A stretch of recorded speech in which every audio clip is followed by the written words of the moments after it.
दोस्तों, आज हम बात करेंगे टोंक के एक ऐसे कबूतर परवर की जो कि आज कबूतर परवरी की दुनिया में उस्ताद मुल्ला जी के नाम से जाने जाते हैं। जी हाँ दोस्तों, हम आज बात करेंगे मरहूम साहबजादे मोहम्मद मियाँ उर्फ मुल्ला जी की। बरसों पुरानी बात है, मुल्ला जी जब टोंक की एक मस्जिद में इमामत किया करते थे, उस दौर में जब मुल्ला जी ने उस्ताद अच्छू खां का दामन थामा और वो अच्छू खां की शागिर्दी में आए, अच्छू खां को अपना उस्ताद बनाया। उस दौर में मुल्ला जी के पास सफ़ेद फीके कबूतर हुआ करते थे जो कि बड़े आला किस्म के परवाज़ी कबूतर थे। एक दिन मुल्ला जी के उस्ताद अच्छू खां मुल्ला जी के घर गए और मुल्ला जी के कबूतरों को देखकर बोले, ये क्या पाल रखा है, इन्हें हटाओ और कुछ अच्छे कबूतर पालो। मुल्ला जी दबी हुई आवाज़ में बोले, उस्ताद, आज आप इन कबूतरों को उड़ाएं और देखें, अगर ये शाम तक ना आए तो कहना। उस्ताद अच्छू खां ने कहा, कबूतर उड़ान के साथ साथ खूबसूरत भी होना चाहिए। और फिर क्या था, मुल्ला जी ने अपने उस्ताद का कहा माना और अगले ही दिन सारे कबूतर किसी को दे दिए और अच्छे कबूतर की तलाश में लग गए। उस वक्त उस्ताद अच्छू खां का बड़ा नाम था, कबूतर भी उनके पास बड़े आला दर्जे के थे। अगर वो चाहते तो अपने कबूतर भी मुल्ला जी को दे सकते थे, लेकिन उस्ताद अच्छू खां का ये मानना था कि अगर मैं अपने कबूतर दे दूं तो उसमें तुम्हारा क्या है, नाम तो मेरा ही होगा। खैर, एक दिन मुल्ला जी एक कलसरा कबूतर लाए नज़रबाग में नवाब साहब के छोटे भाई जुम्मा मियाँ से और अपने उस्ताद को दिखाया और बोले, ये कबूतर कैसा है उस्ताद? अच्छू खां बोले, मान गए तुम्हारी नज़र को, इस कबूतर को अपनी जान से ज़्यादा संभाल कर रखना, इसके मयार की कबूतरी मिले तब ही जोड़ा लगाना। उसके बाद मुल्ला जी जब भी कबूतरी लाएं अपने उस्ताद को दिखाएं और उस्ताद अच्छू खां उसे रिजेक्ट कर दें, नहीं ये इसके मतलब की नहीं है। इसी तरह 6 साल गुज़र गए, लेकिन उस कबूतर का जोड़ा नहीं लगा क्योंकि कोई उसके मयार की कबूतरी मिल ही नहीं रही थी। और एक दिन मुल्ला जी जा पहुँचे उस्ताद खां साहब के पास, जो कि टोंक में बहीर में रहा करते थे, और उनकी तलाश पूरी हुई। खां साहब जो कि टोंक के हवलदार थे, मुल्ला जी उस वक्त तो वहाँ से चले गए और अपने उस्ताद से बोले, आज जो कबूतरी मैं देख कर आया हूँ इंशाअल्लाह आपको वो ज़रूर पसंद आएगी। उस्ताद, आप मेरे साथ चलें खां साहब के यहाँ। खां साहब के यहाँ गए और बोले, वो जो कबूतरी है हमें चाहिए। उस वक्त 25 पैसे का कबूतर आया करता था। खां साहब भी तो उस्ताद थे, वो कहाँ कम पड़ने वाले थे।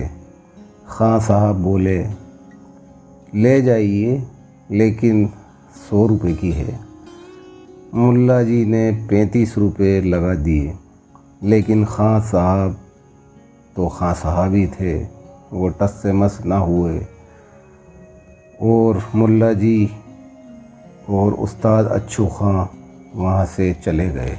कुछ ही दिन गुज़रे थे और कबूतर बाज़ार में मुल्ला जी ने देखा कि खां साहब साइकिल पर पिंजरा लटकाए कुछ कबूतर बेचने लाए हैं और इत्तेफाक से वो कबूतरी भी उसी पिंजरे में है। मुल्ला जी एक नज़र मारते हुए आगे बढ़ गए और किसी को भेजकर वो कबूतरी मंगवा ली और उस्ताद अच्छू खां को दिखाई।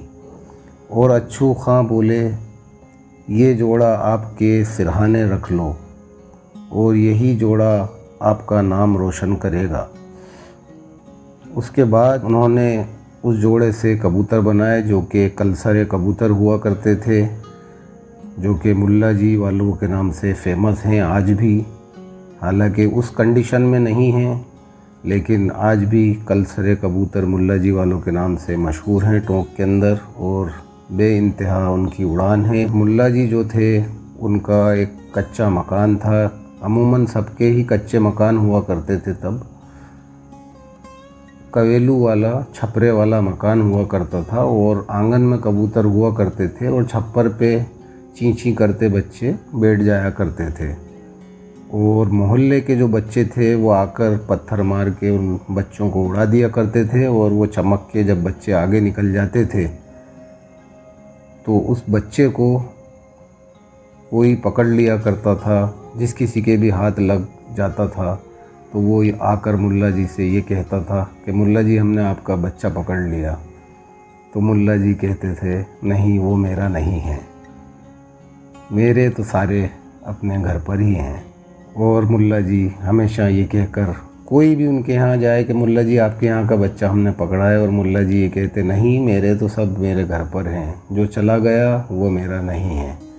और मुल्ला जी जब वो 1 2 3 कली झाड़ कर और जब वो 2-3 कली के बच्चे हो जाया करते थे तो मुल्ला जी उनको ट्रेंड किया करते थे और उसके बाद कहा करते थे कि ये हैं मेरे कबूतर। तो दोस्तों ऐसे थे टोंक के कबूतर परवर। और दोस्तों उनका बड़ा नाम हुआ और उनकी जो पार्टी थी वो बहुत बड़ी पार्टी थी। उस टाइम में तकरीबन 35 उनके शागिर्द हुआ करते थे। उसके अंदर से अगर मैं नाम लूँ, मुझे जो भी नाम याद आते हैं, उस्ताद अहमद और दादा उस्ताद, मुन्ना नज़रबाग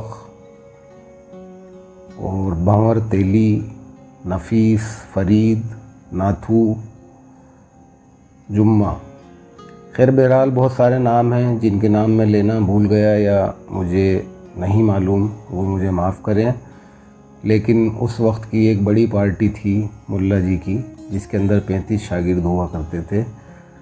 तो दोस्तों ऐसे हुआ करते थे कबूतर परवर, ऐसी होती थी पहचान और इतना इंतज़ार किया करते थे। और आज हमारा ये हाल है कि कोई भी एक कबूतर हमारे हाथ लग जाए तो हम कहते हैं बस आज ही इसका जोड़ा लग जाए। तो दोस्तों ये जो कबूतरबाजी का, कबूतर परवरी का, कबूतर परवाज़ी का जो शौक़ है ये बड़े इत्मीनान का और तसल्ली का है। और अब ये क़िस्से कहानियाँ ही बनकर रह गए और वो दिन दूर नहीं जब हमारी आने वाली जनरेशन खच्चर को देखकर कहेगी, क्या हुआ जो ये घोड़ा नहीं है पर लगता तो घोड़े ही सा है। चलिए तो दोस्तों आपको ये वीडियो कैसी लगी ज़रूर बताइएगा मुझे। ऐसे और भी क़िस्से कहानियाँ हैं टोंक के कबूतर परवाज़ों के, कबूतर परवरों के। तो इंशाल्लाह आगे भी मैं इस तरीक़े की स्टोरीज़ आपको सुनाता रहूँगा। तो आप ज़रूर बताएं मुझे कि आपको पसंद आई या ना आई। चलिए तो दोस्तों मुझे इजाज़त दें, यानी कि रिजवान अली साबरी को आप इजाज़त दें। और अगर आपने चैनल सब्सक्राइब नहीं किया तो चैनल को सब्सक्राइब कर दें। तो दोस्तों अल्लाह हाफ़िज़, गुड बाय, नमस्कार, फिर मिलेंगे।